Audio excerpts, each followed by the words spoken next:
On the Atlantic coast of France, a minority group which has had ancient claims to independence seeks once again to be free, alongside its comrades to the south in Corsica. This week, we'll be talking about the Bretons and their homeland, Brittany.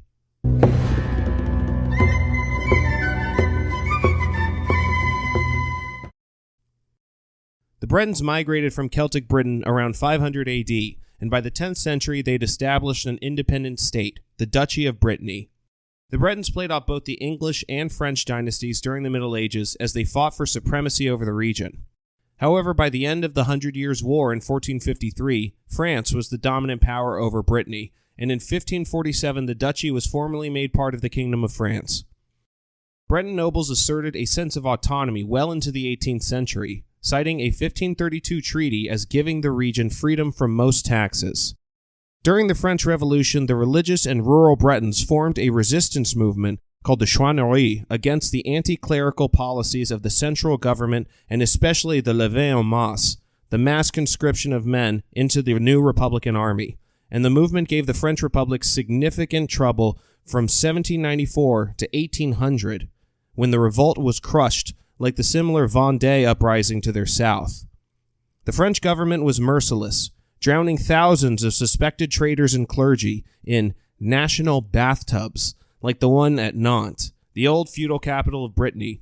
Even at the end of the Republican period in 1815, Brittany did not receive its old feudal privileges again, and it was divided into 5 departments, losing all of the political autonomy it had under the king.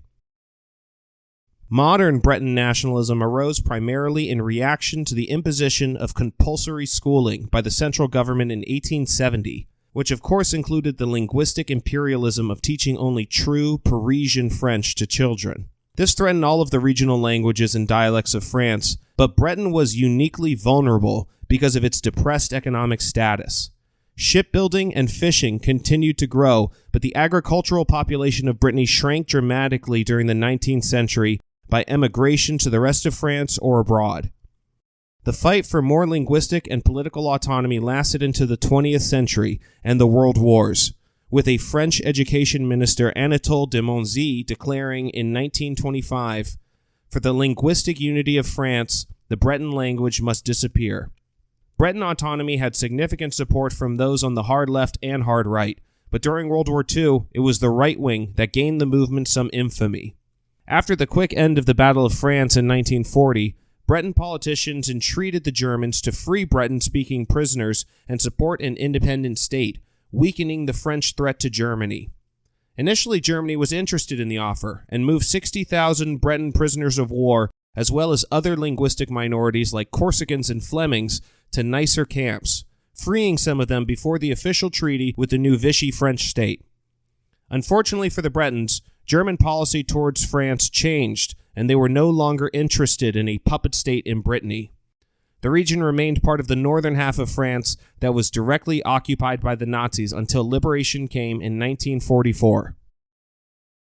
Since World War II and the collapse of the far right, the largest Breton nationalist party is the center-left regionalist Breton Democratic Union, which has a small but real presence in Brittany politics, including a National Assembly and Senate seat.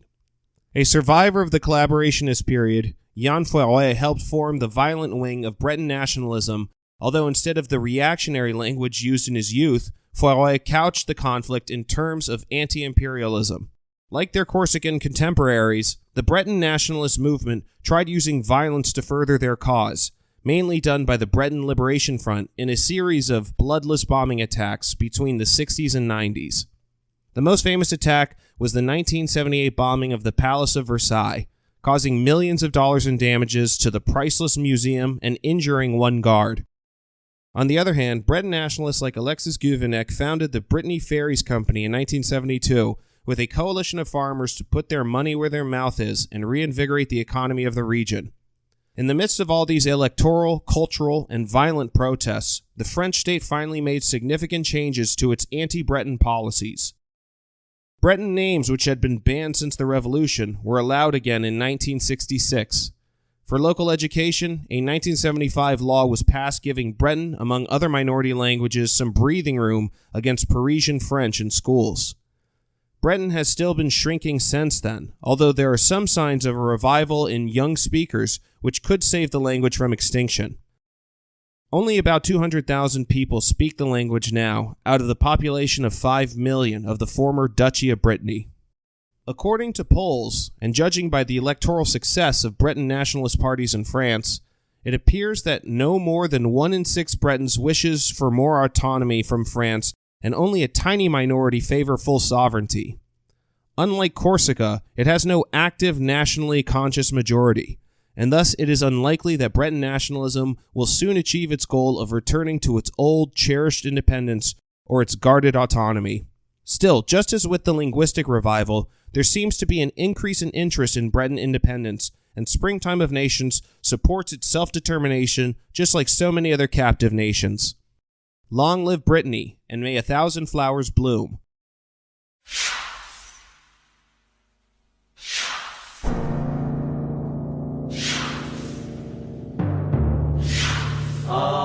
Chasse donc à yellow na way. Chasse donc, chasse donc, chasse donc à yellow na way.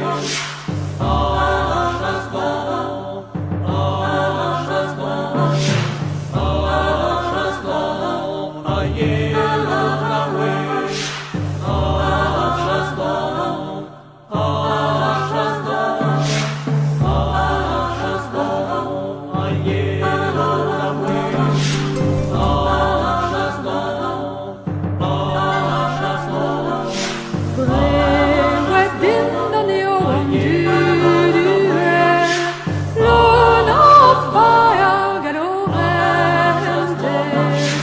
Almost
Kyrie